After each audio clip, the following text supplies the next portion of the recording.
Record ya? Nah, udah.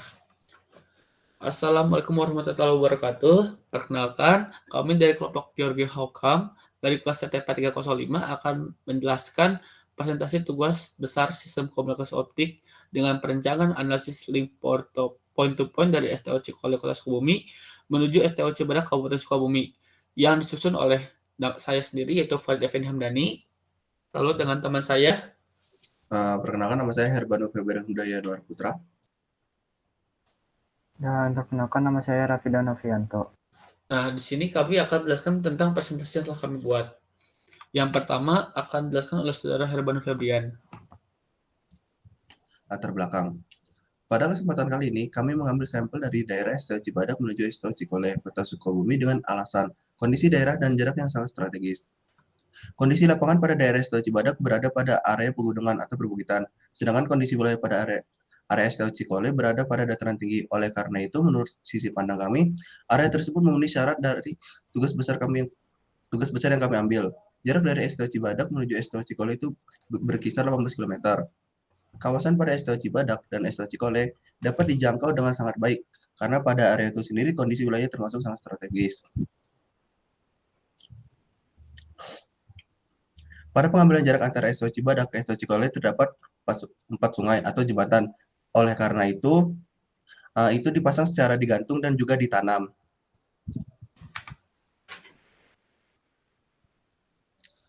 Rumusan masalah.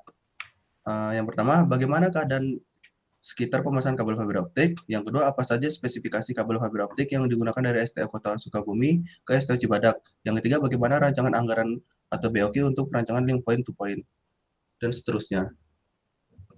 Tujuan, laporan ini bertujuan untuk perancangan link serat optik point to point atau dari STO ke STO lainnya dengan pemilihan rute melalui koordinat Google Maps, kemudian menentukan spesifikasi alat dan bahan yang digunakan pada perancangan point to point untuk dibuatkan bill of quantity atau BOQ atau link power budget dan rush time budget.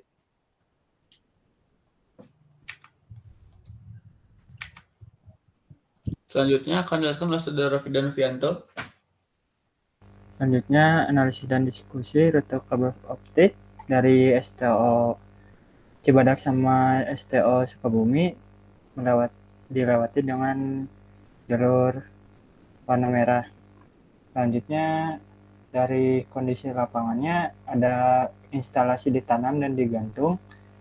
Untuk ditanam itu untuk di tanah, yang digantung itu ketika melewati sungai.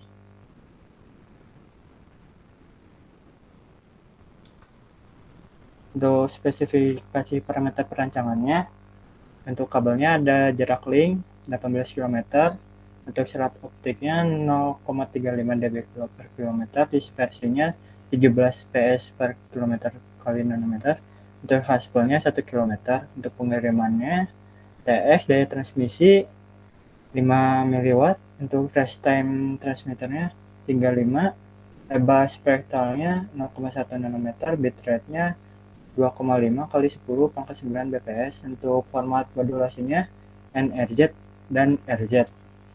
Untuk penerimaan RX, rest time receiver 35 ps. Untuk sensitivitas penerima dengan 40 dB. Untuk sensitivitas minimumnya minus 28 dB. Untuk redaman kanal, jumlah konektornya 2, redaman konektor 0,75, untuk redaman splice-nya 0,1 dB per titik, margin sistemnya 3 dB.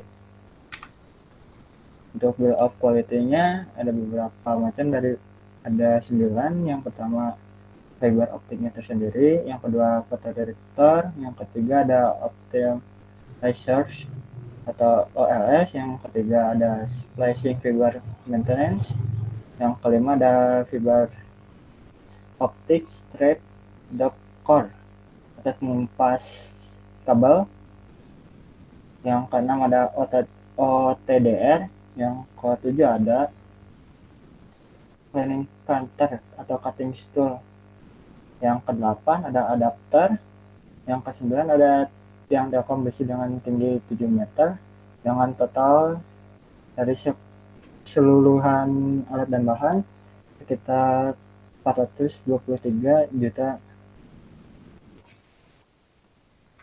Lalu di sini terdapat ada harga instalasi kabel optik fiber optik dari luar BOQ atau harga Jabodetabek.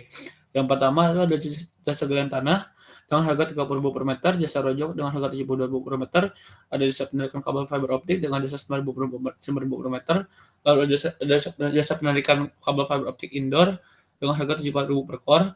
Terus ada pemasangan suspensi grip dengan harga 9.000 per fix dan jasa splicing dan oil tender dengan harga 74.000 per core. Selanjutnya ada LPB.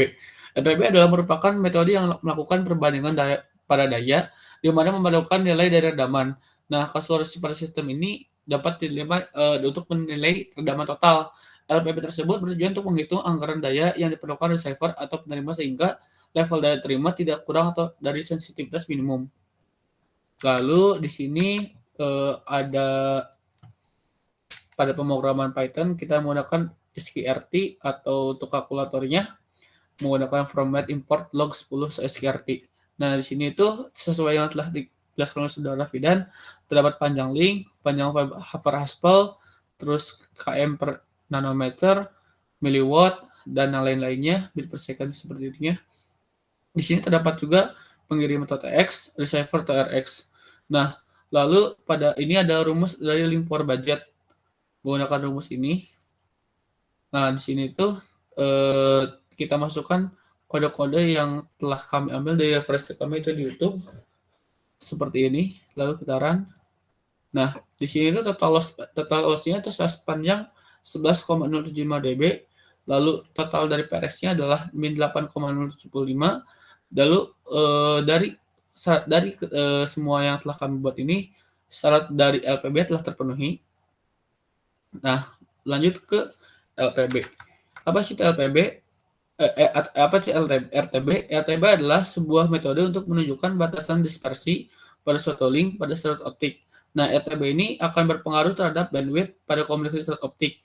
Nilai dari RTB akan terpenuhi jika nilai rest time budgetnya lebih kecil dari transisi digital. Hasil yang didapatkan nilainya adalah dispersi adalah 5,16632 dikali 10 min 11S. Nah, ini adalah codingan yang telah kami buat. Lalu kita run.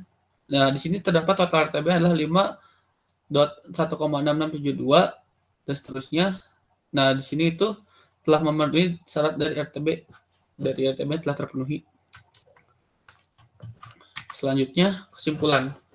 Hasil dari pembahasan telah kami buat dapat disimpulkan bahwa perancangan link point-to-point STO Cikuale menuju STO Cibadak Kabupaten Sukabumi dengan rancangan BOQ sebesar 423 juta dengan total satu bahan dan 7 alat telah memenuhi syarat dari LPB dan RTB. Nah, link point-to-point pada laporan ini menggunakan LPB dan RTB. Berdasarkan spesifikasi rancangan, maka perhitungan RTB dan RTB-nya telah terpenuhi. Lalu di sini tuh terdapat perhitungan LPB dengan nilai daya yang terima adalah min 2,4 watt.